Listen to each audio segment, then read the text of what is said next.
elədi. Bu dəfə sarı vərəqə Bruno Langaya. Amma təkrar rakurslardan özdə ən az 2 dəfə bunu gördük. Twente futbolçusunun hər hansı bir təması yox idi Bruno Langaya.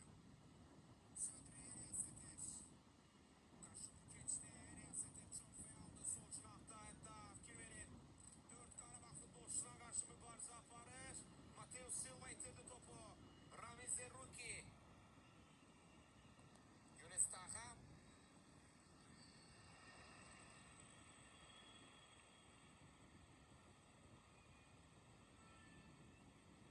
Langa. Bence Marconi. Martin Zlomisic. Tek dokunuşla topu ileri yöneldi. Cali Muaddi bir yerdedir. Bu defa Qarabağın lehine. Cərmə zərbəsi təyin edildi. Marco idi daha doğrusu. Zərər çəkən futbolçu. Qaydanı pozan isə Bart Van Roy.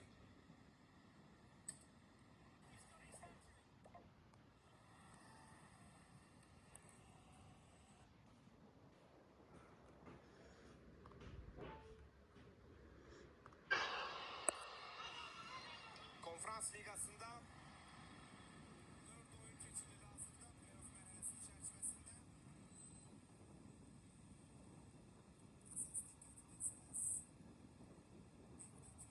eşleşmeye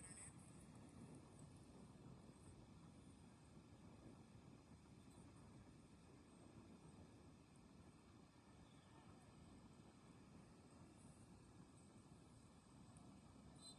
Tez tez pauzalar, dayanmalar, sert ve bir o kadar da çabuk oyunlar oyunun süretine tepkine hiç şüphesiz menfi tesirini gösterir.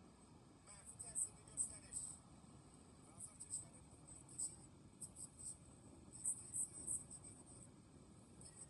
beraber canlanmalıdır. Xoşbəxtliyi irəlidə axtarmalıdır deyə düşünürəm. Hələ ki Lars Unestal'ı ciddi şəkildə narahat eləyə bilməmişik. Cali Muaddi 2 nəfərdən yaxşı yayındı. Yüksək texnikaya malikdir bu futbolçu. Bruno Langa yenə səhv elədi. Mozambikli.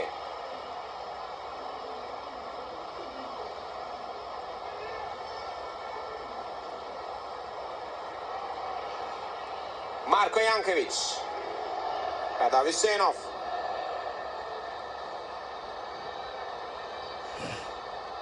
Marco. Bence.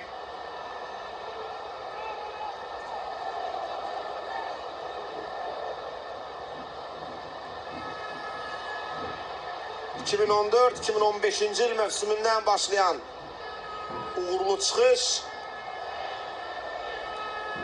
yenə davam eləyə bilər. Buna ümidliyik. Söhbət ardıcıl Avrokuboklarda Azərbaycanı təmsil etmək uğrundan gedir. Qarabağ 2014-2015 illər mövsümündən bu yana Azərbaycanı Avrokubokların əsas mərhələsində ardıcıl olaraq təmsil edir.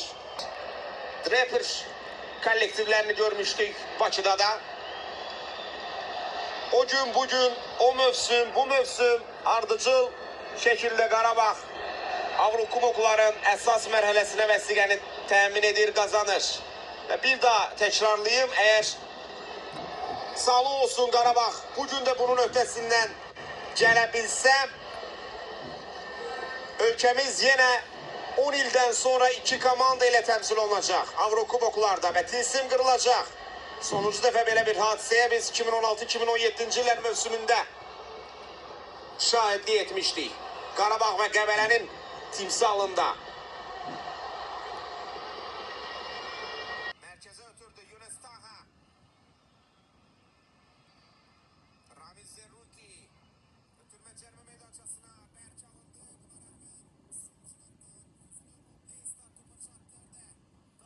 Weidman qapı tiri ona zərbə edilə. Ona zərbə edilə. Təhlükəli nöqtədən cərmə zərbəsi təyin edir Norveçli referi.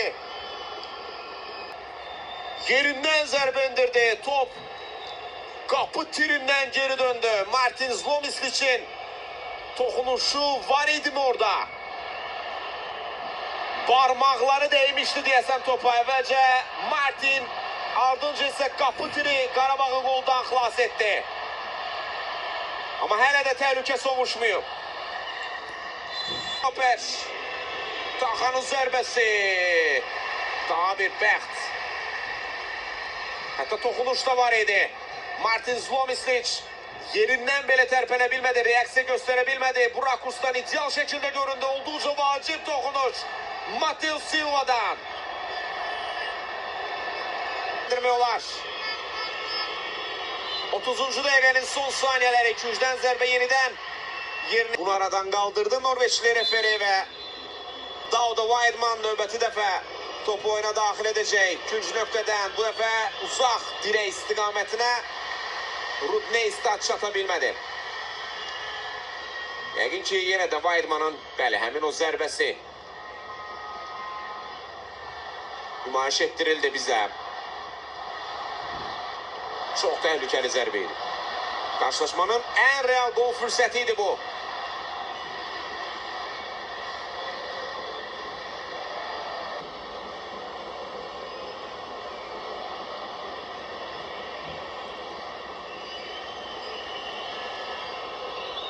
Lars Unestal, Max Pryls,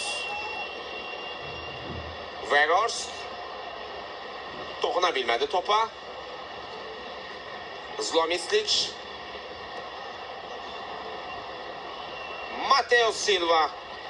Bu Bosniya və Hersegovinalının Bədar Hüseynov var qüvvəsilə topu irəli vurdu. Musa Qurbanlıdan öncə Proper. Marko Jankovic'e qarşı isə Weghorst qaydanı pozdu. Wout Weghorst'la Marko arasında gərginlik yaşanır.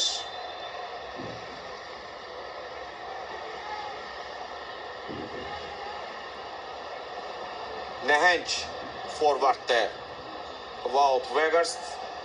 1,97 m boya malikdir. Hava toplarında olduqca təhlükəlidir. Matheus Silva önünü kəsən Rudneystad.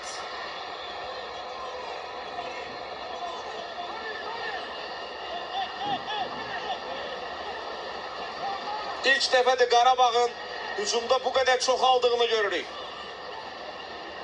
33 dəqiqə ərzində Cəli Muatim mükəmməl keçid. Cəli Muatim alınmadı zərbə.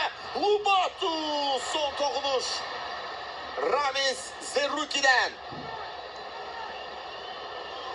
Əla keçidləri var. Cəli Muatim'in bu dəfə Marko Jankovic hücumu davam etdirir. Kaşuku düşünsə də bu ötürmənin də qarşısını Ramiz Zerruki kəsdi. Dərhal təşəbbüs yenidən Qarabağ futbolçularının tərəfinə keçdi pressing sayəsində. Marko.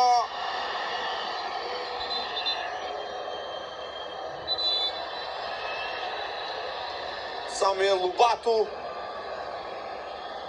yarım müdafiənin mərkəzində xüsusi fəallıq nümayiş etdirirlər bu dəqiqələrdə. Məhz onların fəallığı sayəsində artıq Twente rahatlıqla meydanın özünə ait hissəsindən əks tərəfə keçməkdən əziyyət çəkir.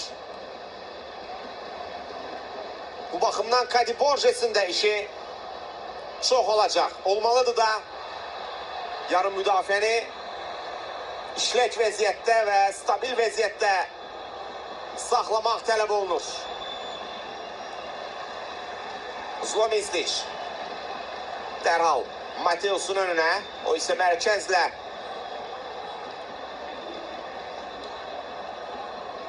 tələsmədən hücum qurmağa çalışırdı. Samuel'in geridə götürməsi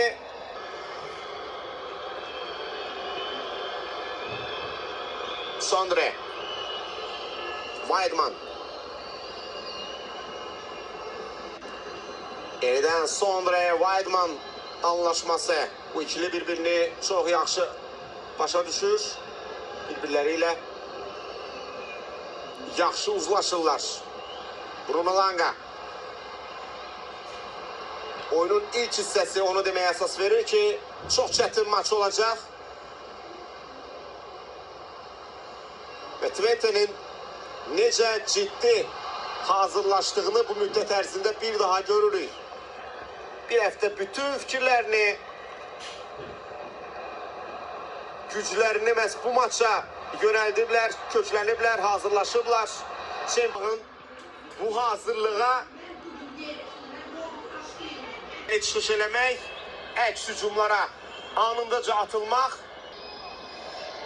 və əlbəttə ki, yarım müdafiənin mərkəzində çoxluq təşkil edib pressingi çoxaltmaq, artırmaq. Bu baxımdan da Yankovic ilə Lubatu'nun tandemi uğurlu olmalıdır. Bir daha vurğulayım, Kadi Borges də təkcə hücumlara meyillənməməlidir, eyni zamanda rəqib hücumların qarşısında alınmasında da Braziliyalı futbolçunun rolun üstəsinə hal almalıdır. Dauda Weidman, Max Bruns, Weidman, Max, Ramiz Zerruiki, Bruns, Dan Roth, Zerruiki, əla gördü sol tərəfi, Sondre Elias Eter.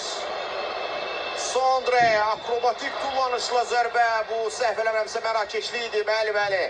Sola çəkdi, Musa Qurbanlı. Son maçlardakı ləng hərəkətləri tez-tez nəzərə çarpır.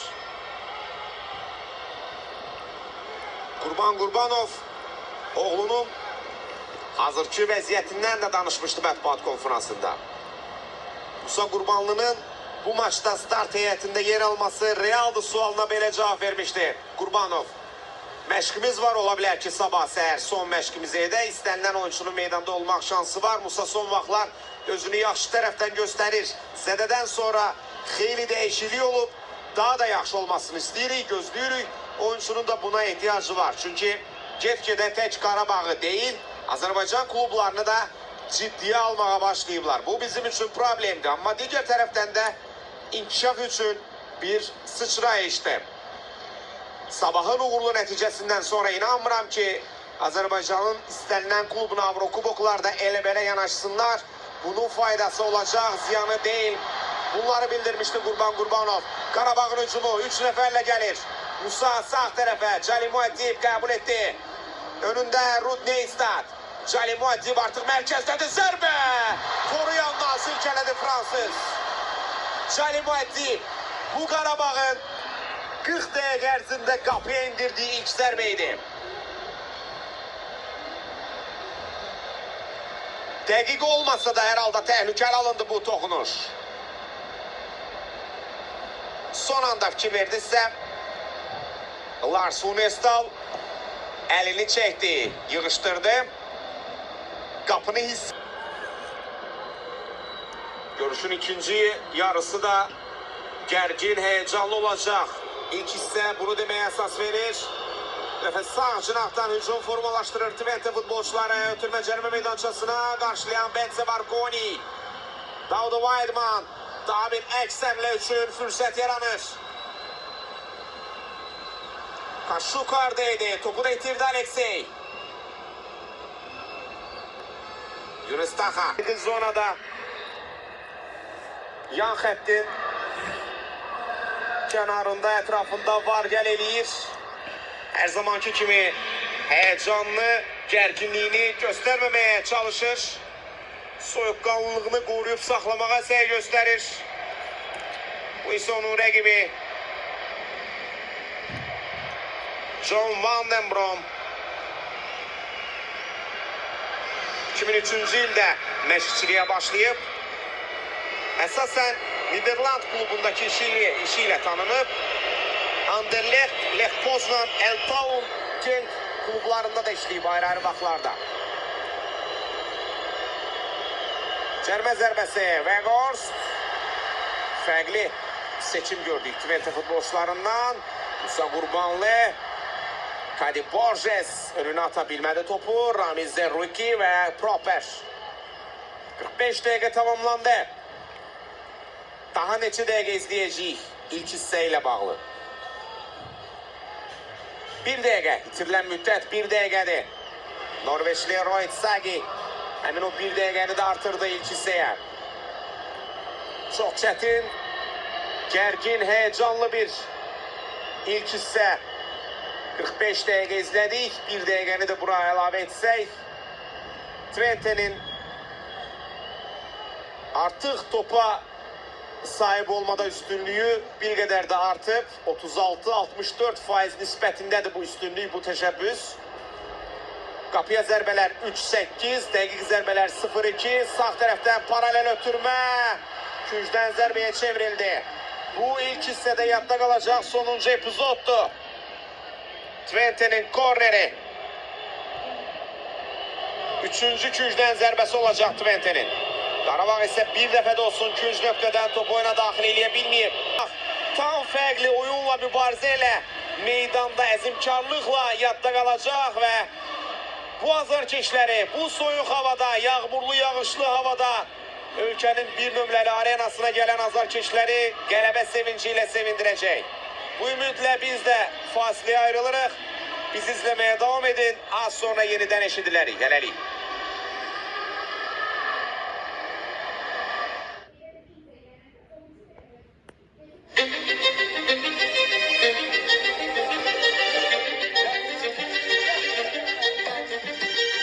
Musiqimizin incisi muğam olduğu kimi, çay mədəniyyətimizin incisi də Azərçay buketdir. Doğma çay Azərçayı öz bağımızdan zəhmətlə yığıb sevgi ilə sizə göndəririk. Azərbaycanın doğması olmaqdan